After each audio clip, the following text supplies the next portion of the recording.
Hello my friends and welcome. We have some awesome news. One more Sukhoi 34 fighter-bomber was destroyed by Ukrainian Air Force. Again, it happened on the south. We have the official confirmation about it from the Ukrainian Air Defense. Sources say that it happened near to Melitopol, so Russia continued to use their bombers to drop the aviation gliding bombs on Ukrainian positions. They tried it over here a couple of days ago and 3 of the airplanes were shot down, and they continued to try the same tactics in Orikhiv. Probably they thought that the picture is something like that Ukraine put the Patriot system somewhere over here, but it seems like Ukraine put it also in this direction, so there could be 2 of the systems or 1 system somewhere here. So with their airplanes being shot down, Russia tests the range of the Ukrainian Patriot air defense. After they lost 3 of the airplanes in Kherson Oblast, they do not use the airplanes there any longer. Just some of the infantry forces plus armored vehicles to attack Ukrainian positions in Krinky. And after today's loss, I expect that they will cancel their operation also in this area. Well, actually, in overall around the south. Maybe they will still try to use aviation in Donetsk direction or Luhansk. So definitely the Patriot system is the game changer. The Ukrainian army might eliminate the threat from the Russian aviation,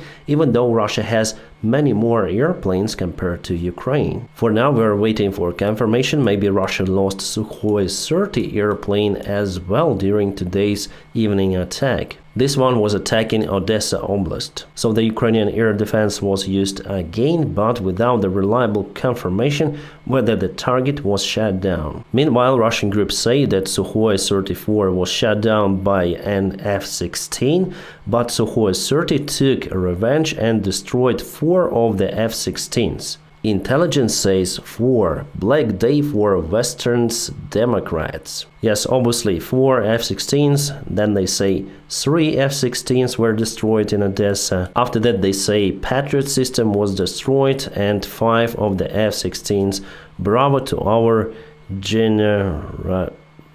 So obviously it's the total cringe, and the Russian military bloggers had confirmed that they've lost 1 more airplane. But definitely F-16s are coming very soon, and with their help we might eliminate the huge threat from the Russian aviation. Now let's go to Avdiivka, where Russia had unsuccessful attack as usual to get more territory in Stepova. Russia already 5 days ago said that they took this village under control, but they are wrong.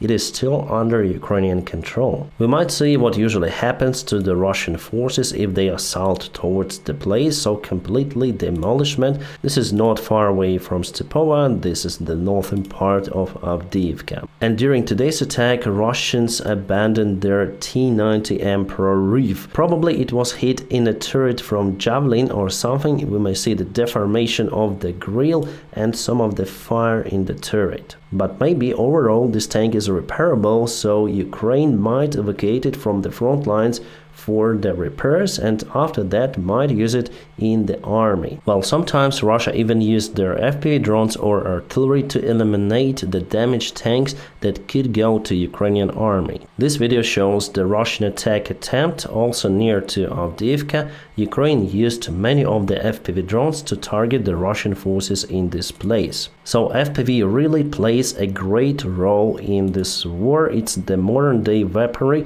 that has never been used before the Ukrainian war. It is very, very powerful, even more precise than artillery. Overall, looking at the Russian attacks, especially in Avdiivka, it seems like they understood that they need reconfiguration of their forces and to try the different tactics, because they're not propelling forward for the 2nd week consecutive. It means that their offensive operation just failed. And it doesn't matter of how many forces they're sending on attacks, all of them are usually demolished. Well, some of their soldiers or vehicles just turn back as a rule at some point, but mainly their convoys got captured by FPV and artillery, not even reaching Ukrainian positions, for example in Stepova village. In Stepovo, Ukraine uses Bradley vehicles quite a lot. It's not the first video I see from this vehicle operation from that part of the front lines.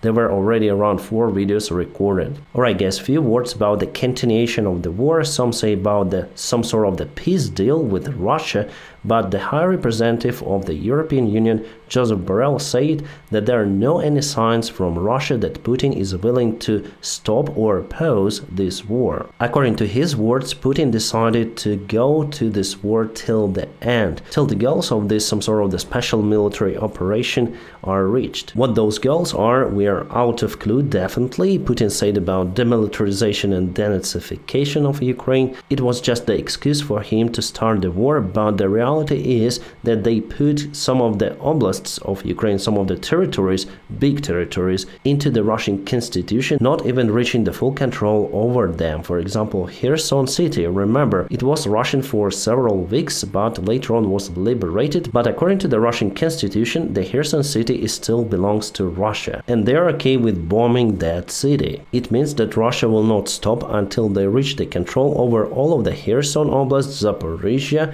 Donetsk and Luhansk oblasts. Only then Putin might sign some temporary peace deal, then accumulate forces and start attacks once again, including Kiev. It is simple as 2 + 2. There is no other logic for Putin. I still wonder why the part of the Western politicians do not understand that, and they're willing to communicate or negotiate with Putin. We already played this game before with Minsk agreement. It didn't help. Obviously, the task for Ukraine is not to let Russian army to occupy those territories that I mentioned you before, but we also have the problem with the military supply from our allies and also generally in Ukrainian government and army. On the other hand, Russia has lots of the resources and they're willing to mobilize more soldiers.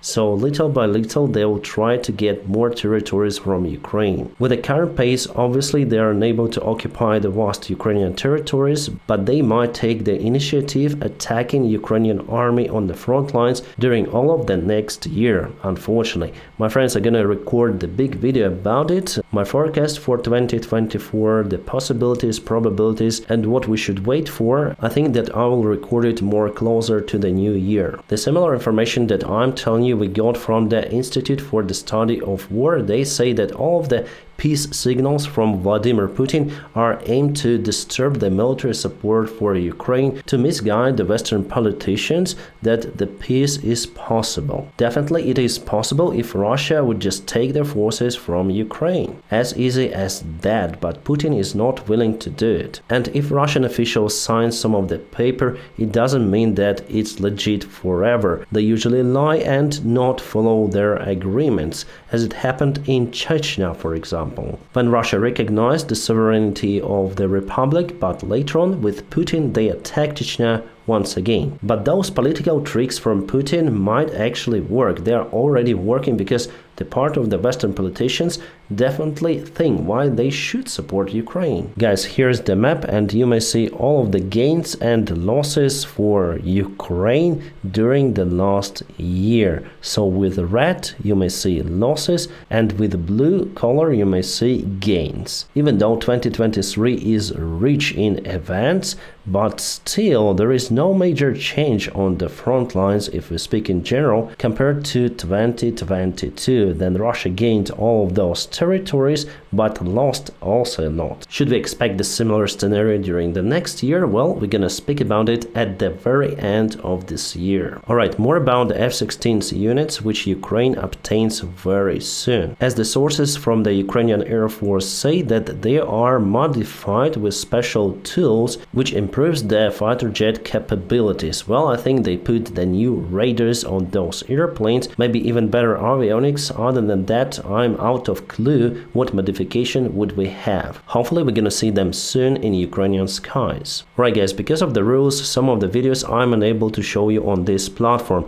So to have the full access for all of the videos, please go to my Telegram group. It's available in the video description just below. There we have the communication tab as well, where you may comment on the posts, where we may have some certain conversation with the reactions. So I really like the Telegram channel because of the low censorship and the latest news I also publish on my Telegram channel. So to keep updated on the topic around Ukraine, please join me on Telegram. To some of the international news, Turkey started the military operation on the northern part of Iraq. They say that it was the response on the Kurd forces' attack on their soldiers when the Turkish side lost 12 of the army men. Yet it is hard for me to understand the scale of this military operation from the Turkish side, but they already tried to organize it once again on the northern part of Syria. This time it is Iraq. There are some riots happening in the Serbian capital city of Belgrade. People are not satisfied with the election results. The Vučić, the current president of Serbia,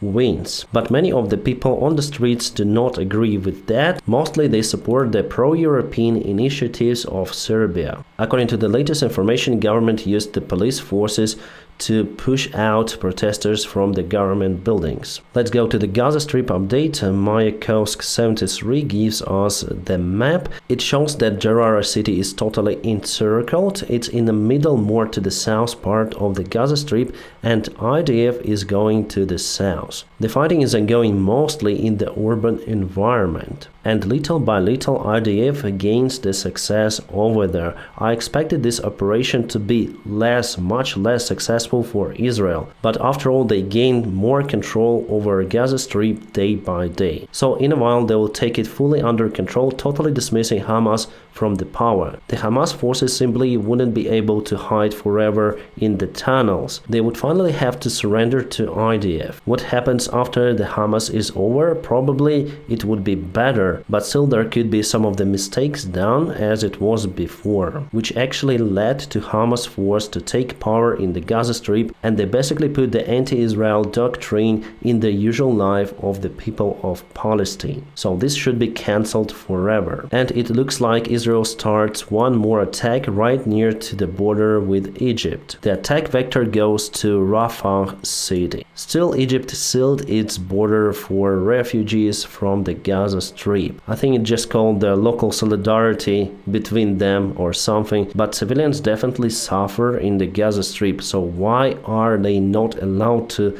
leave the Gaza Strip to Egypt? People blame just Israel for that, not looking at the other side. And this is the northern part of Gaza. You may see the success of IDF over there. They were quite fast encircling this part of the town and now moving. So those are mainly the fields over here. This is the residential area, so not much left for IDF to take the ground under control. My friends, don't forget to press the like to this video. By doing so, you help me a lot. Also, if you want to support my job, you may check out some of the links in the video description just below. You may support me on Patreon or on the sponsorship of my YouTube channel. Thank you so much for it. Guys, again, Merry Christmas for you. I wish you all, as usual, a peaceful sky wherever you are, and have a great time.